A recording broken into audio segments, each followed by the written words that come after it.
Hi, do you know that 90% of all markets are operated by smart money? Learn to think like smart money.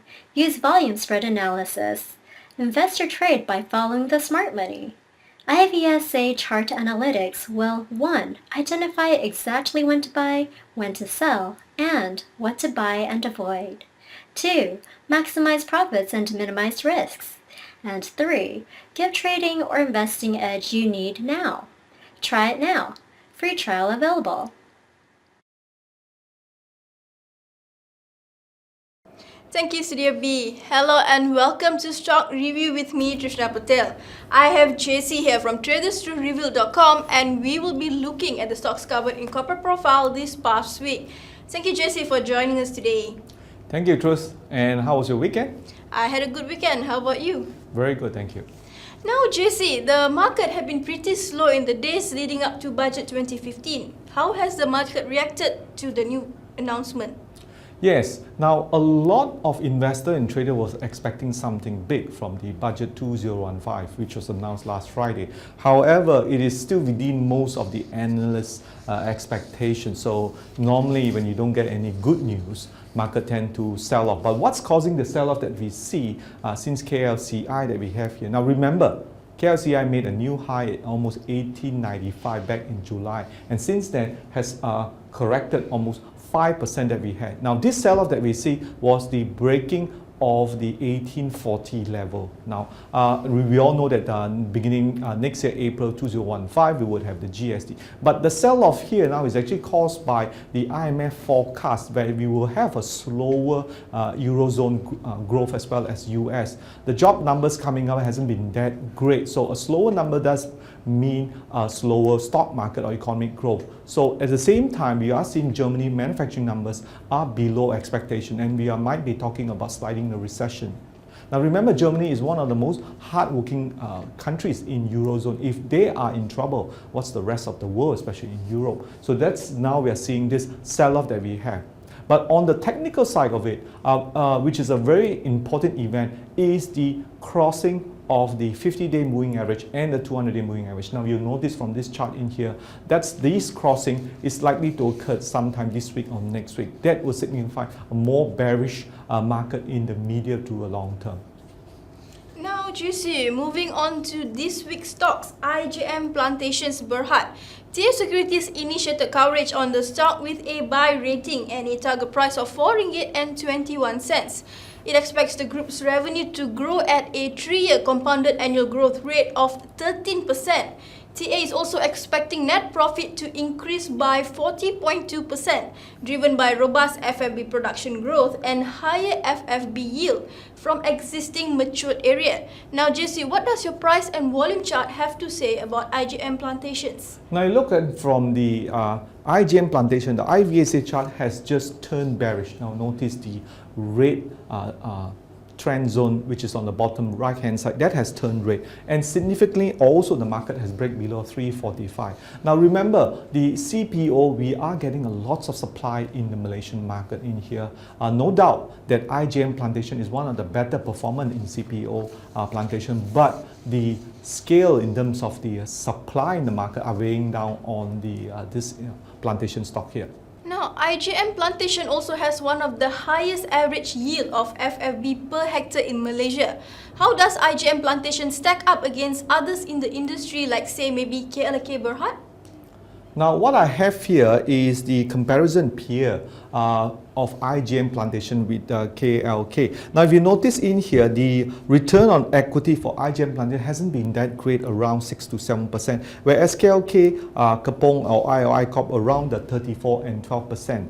Margin, the dividend yield for IJM is only about 1.9 to 2%. Now compare that to KLK, about 2%, and also IOI, which are 4%. So in terms of yield, in dividend yield, IJM probably can't beat IOI Corp and KLK Kapong.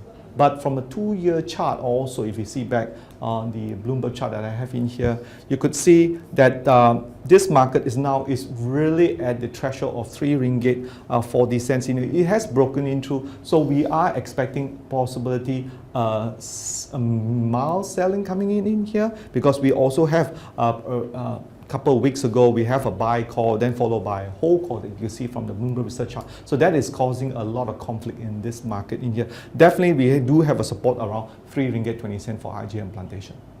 Now, JC, moving on to KPJ Healthcare. KPJ recently made a move to unlock the value of its properties and raise funds for its working capital, and this will be done via a sale and leaseback agreement. JC, how has KPJ been doing this far? Now, the KPJ asset injection has been viewed quite neutral in here. Again, from our trend indicator we have seen, KPJ Healthcare has initiated a share buyback sometime in August when it was trading below the 200-day moving average. Now you notice that we do have a crossing between the 50 and 200. At the same time, there were lots of sign of strength coming in sometime in mid-August. You could see the line change having here and then break above the 3 ringgit 80 cents in here. Still now, it was still tested at 3 ringgit 80 cents now. Now this IJM asset injection has been viewed quite neutral. So market is taking a breather now. And we might see a retest back to 390 perhaps in the coming weeks. Now, JC, what would you say are the key points that investors should be looking at prior to investing in KPJ?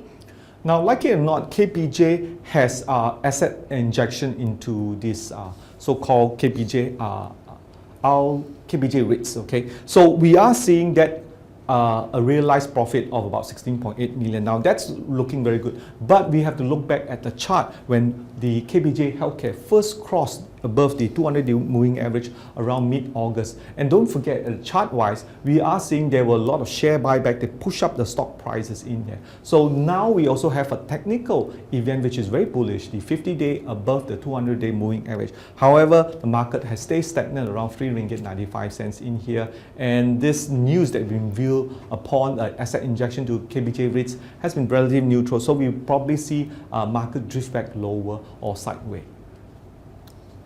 Now, moving on to palm oil mill equipment manufacturer CB Industrial Product Holding Berhad. Alliance DBS sees this company as an attractive plantation proxy, especially since it has major customers like Sime Darby that can award it with sizable contracts.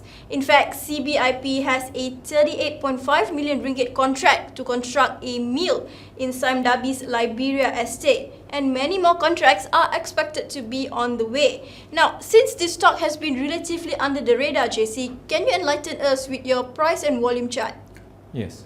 Now, if you look from the chart-wise, the CB industry has been doing relatively well compared to other CPO player, like what you talk about IJM player. The market been hovering above 4 ringgit 80 cents, and only recently with this sell-off that we see in the KLSE, we have this breach below the 4 ringgit 80. Now, what's happening in here, this is one of the best player in terms of a proxy to the CPO prices. So this is definitely one stock which is good. Now, do be careful because of the slower or what we call the weaker market, right? We might see CB industry retesting back the 200 moving average about 4 ringgit 30 cents and 4 ringgit 40 cents. So watch out for that one. Markets weak, CB industry will be affected.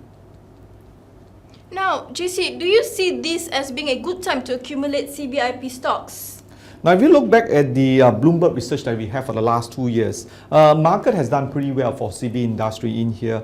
Again, the return on equity definitely around 20% mark does give a lot of reason for CB industry to move higher in there. But since then, this market has been really finding a bit difficult to break above the 5 ringgit mark, although we do know that there were research report saying this will go 5 ringgit 20 cents. But at the end of the day, it's the CPO prices that we see currently in the market. If that's going to be weaker, that will push a lot of pressure in here. And perhaps this market CB industry might drift back to around 4 ringgit 40 cents. That will be a good price to buy. But again, at 4 ringgit 40 cents, we would like to look for sign of strength, and this is what you get from the IVSA chart, which it's available free from our site. Thanks, JC. Now, I think that another company that is worth a look at is Tas Offshore Berhad. Tas Offshore is in the business of shipbuilding and ship repair. TAS is currently constructing several types of vessels for the oil and gas industry, worth some R500 million. The group is also optimistic that new demand for OSV will grow. These OSVs have higher technical specifications suitable for deep sea operations. The group also thinks that the demand for OSV used in shallow water will remain firm. Now, JC, what does your price and volume chart have to say about TAS Offshore? Again, if you look at the TAS Offshore that we have on the chart in here, a return on equity has been really reasonable, above the 17% mark, and dividend yield are quite okay, around 1%. But what is very interesting that the market made a new high in mid-July, and that was the turning point where the market began to sell off. As soon as it closed below the 50-day moving average, which is 145, market began to sell off. As you can see on the right side, we have a lot of red down arrow bar sell off. That's a sign of weakness, which continued to push until around 95 cents, where we saw another green arrow coming back in here. So we have some sort of support now at 95 cents. So the market must support. Now also from the trend indicator, we are seeing green area in here. That has to go higher. Now if breaking below the 9 to 90 cents, that would denote more downtrend. But again, watch out for the breakdown to the 90 cents. Now, what would you say are the key points that investors should be looking at right now? Now, if you look at the 2-year trend on a weekly basis for TAS Offshore, the market has made a nice steady move somewhere around July 2013 and hit a high about $1.60. But since then, the market has turned down. So trend has really broke down in here. The key thing is look for strength and support around the 95 cent mark. If it is breaking, you got to let it go and watch for a next support level, perhaps at 70 cents or 80 cents. The technical wise tend to be a bit bearish for TAS Offshore now.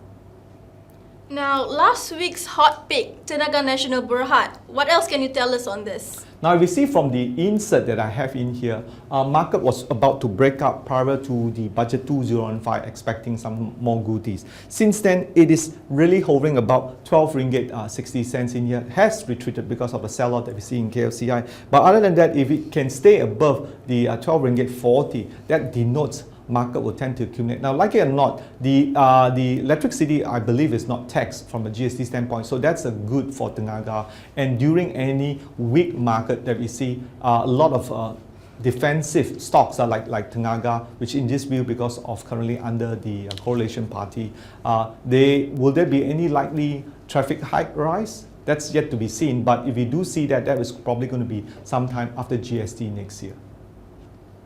Now, JC, do you have any hot stocks for us this week? Now, considering the market that we're seeing now with the sell-off, I would say investor and trader should watch out. And importantly is not to catch a falling knife. There will be a lot more stocks once the market hit a bit lower. But for the time being, I don't see any volume coming in, high ultra volume. If once a higher ultra volume, you might see the bottom very soon. But as of now, I have not seen it yet. Well, JC, I guess that's all the time we have for today. Stay tuned for more on Capital Today. I'm Trishna Patel. Back to you, Studio B.